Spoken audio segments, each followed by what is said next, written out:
The first live show I ever mixed, first live show I ever mixed monitors for, I mean, I was working for the company, so we did a lot of stuff around town. It was some, not really corporate, but like a parade or something in town, over there in Cleveland area, in the Cleveland area. And it was, in some parking lot of like a grocery store. I honestly couldn't tell you who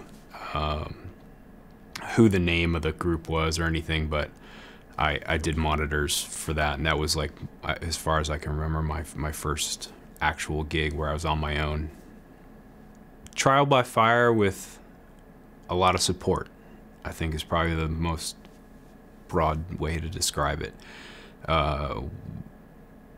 When I was first starting, it was a lot of, let's see if you can do it.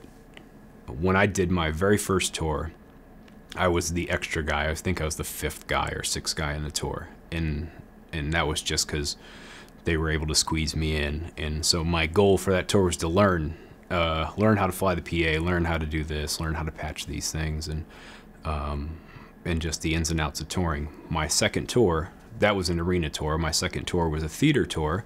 And I remember going to Tom and I said, well, what am I doing on this tour? What's my role? And he said, well, you're the only one, so you're doing everything. It was going from the 5th or 6th company guy to being the only company guy was like a big eye-opening moment. I don't know if there's really a typical path. I think it varies a little bit for everybody, because everyone has different goals and different, they want to be in different places at different times.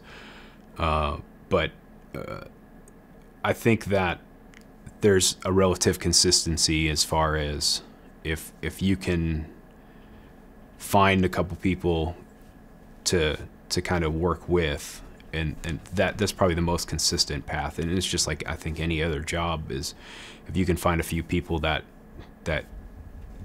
you look up to or you aspire to be like, and you can get on these tours with them or get booked on shows with them, and they're willing to teach you or answer your questions or any of that kind of stuff, then I think that's probably the best path to take. Don't spread yourself too thin. There's a lot of technology, there's a lot of stuff out there, there's a lot going on. There's there's new consoles coming out every day, there's new everything coming out, and it's great to know a lot of it, but you got to remember, the one basic thing is that never changes no matter what it is signal flow is always going to be the same.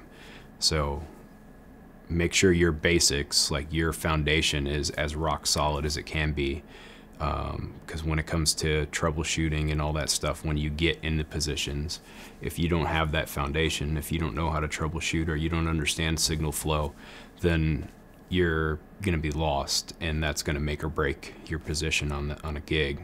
I do enjoy mixing outdoors a bit more, just because you can really use the PA, you can use what you have, and you're not trying to contour the sound of the PA based on the room and your environment. It's just eliminates so many of the environmental issues, other than now most places decibel limits, but as long as those are done in an accurate and logical way, then those shouldn't really be an issue either. So